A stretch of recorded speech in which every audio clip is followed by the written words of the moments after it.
Hello बच्चों, class 8th math Prachi book assignment 3.6 का थोड़ा सा इंट्रोडक्शन मैं आपके लिए करवाऊंगी।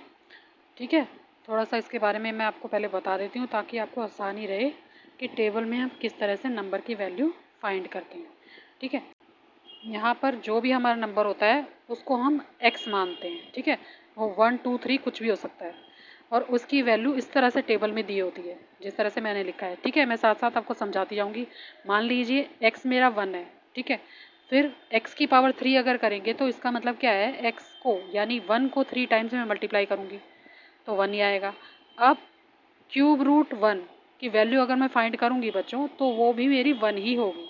ठीक है, आप बुक में टेबल बना हुआ है उसमें देखोगे तो आपको पता चल जाएगा कि क्यूब रूट 1 की वैल्यू भी 1 है। अब क्या करेंगे, क्यूब रूट 10 इंटू एक्स, क्या लिखा है ऊपर 10 इंटू एक्स, यानी x मेरा 1 है, मैंने आपको पहले ही बता दिया। ठीक है, आप टेबल में इसकी वैल्यू देखोगे तो क्या है 10 इंटू 1, तो इसकी वैल्यू क्या है बच्चों, एक्स क्यूब की वैल्यू 1 आई, क्यूब रूट की वैल्यू 1 आई, तो यहाँ पर वैल्यू आ जाएगी 2.154। ठीक है, मैं अपने आप नहीं बना रही हूँ, ये आप बुक में देख सकते हो, चेक कर सकते हो। ओके, इसी के बाद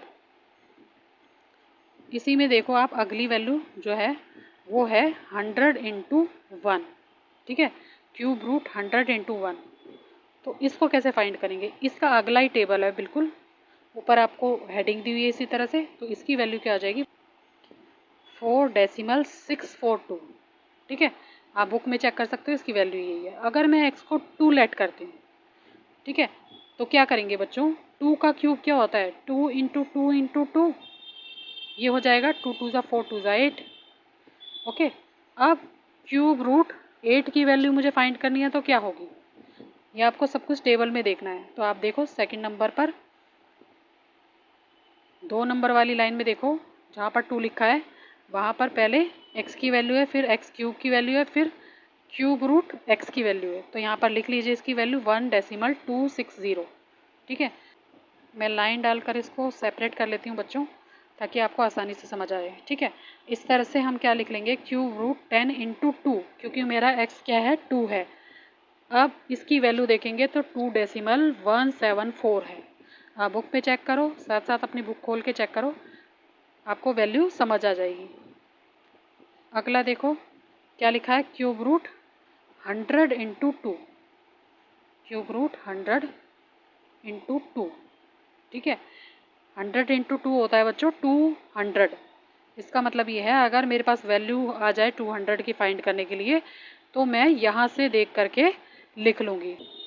ओके बच्चों, देख लीजिए, आप साथ साथ बुक में चेक करिए तो आपको पता चल जाएगा किस तरह से 24 तो एक पेज पे वैल्यू दी है। ठीक है, फिर 25 से 100 तक दूसरे पेज पर आपको वैल्यू दी गई है।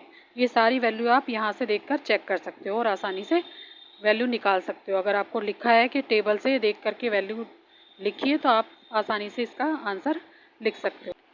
तो क्वेश्चन नंबर 1 है बच्चों, मल्टीपल चॉइस क्वेश्चन है, एमसीक्यू। फर्स्ट पार्ट है इसका, the length of the size of a cube whose volume is 250 centimetre cube is, और ऑप्शन आपको 4 दिए गए हैं।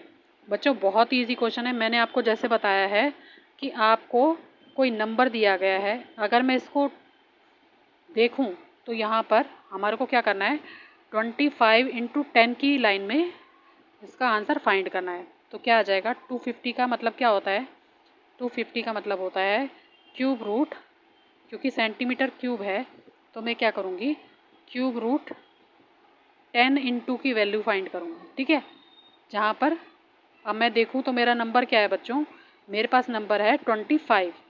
ठीक है ना, नंबर मेरा क्या है 25 है, लेकिन मुझे फाइंड क्या करना है 25 इंटू 10 वाली लाइन में।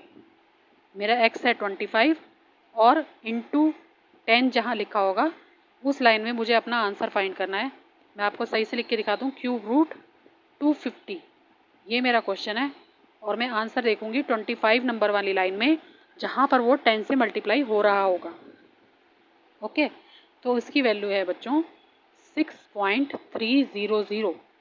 इसका मतलब है 6.3, क्योंकि लास्ट में 00 की कोई वैल्यू नहीं होती। तो हमारा ऑप्शन क्या हो जाएगा बच्चों, आप बुक में अच्छे से चेक करो, जहाँ पर मल्टीप्लाई 10 हो रहा होगा नंबर, वही हमारा आंसर होगा। तो मेरा ऑप्शन नंबर ए जो होगा वो राइट आंसर होगा। ठीक है, इस तरह से आप अपना आंसर फाइंड कर सकते हो, कोई कैलकुलेशन नहीं करनी, आपको डायरेक्ट आंसर मिल जाएगा। पहले के क्वेश्चन तो बहुत ईजी हैं, कैलकुलेशन करेंगे बाद वाले क्वेश्चन में। दोबारा से चेक कर लो, हमारा क्वेश्चन का जो नंबर है वो है 25।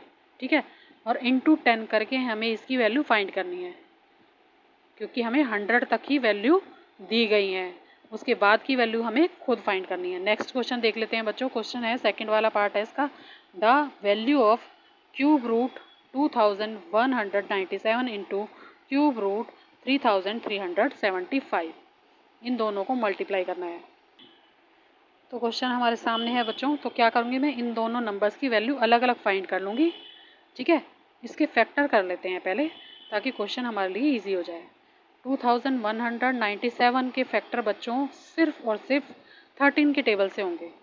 तो ये पहले जाएगा 1 जा पर, फिर जाएगा 6 जा पर, और फिर जाएगा 9 जा पर। हमने पहले भी इस नंबर के फैक्टर किए हैं। फिर जाएगा 13 1 जा 13, और 13 3 जा 39, फिर जाएगा 13 1 जा 13। अब 3375 को 5 से कर लेते हैं। ये जाएगा 5 6 जा 30, 5 7 जा 35, 5 5 जा 25, फिर जाएगा 5 पे 5 1 जा 5, 5 3 जा 15, और फिर 5 5 जा 25, फिर जाएगा 5 2 जा 10, और 5 7 जा 35, फिर जाएगा बच्चों 3 पर, 3 9 जा 27, 3 3 जा 9, और 3 1 जा 3। ठीक है, तो दोनों नंबर्स के फैक्टर हमारे पास आ चुके हैं। अब 3 3 के पेयर बना लेंगे और अपने क्वेश्चन का आंसर निकाल देंगे।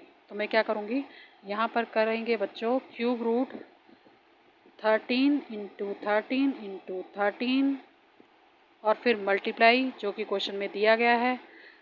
फिर से इस नंबर के factor cube root 5 into 5 into 5 into 3 into 3 और इंटू 3। अब सब में से एक एक नंबर ले लेते हैं, इसमें से 5, इसमें से 3 और इसमें से 13। तो लिख लेते हैं 13 इंटू 5 इंटू 3। ठीक है, और जब बच्चों इन तीनों नंबर्स को हम मल्टीप्लाई करेंगे तो हमारे पास आ जाएगा 195। ओके, तो बच्चों इसमें हमारा आंसर क्या होगा, हमारा आंसर होगा इसमें ऑप्शन नंबर डी। ठीक है ना, इसमें 4 ऑप्शन दिए हैं क्वेश्चन में, तो ऑप्शन नंबर डी हमारा आंसर है।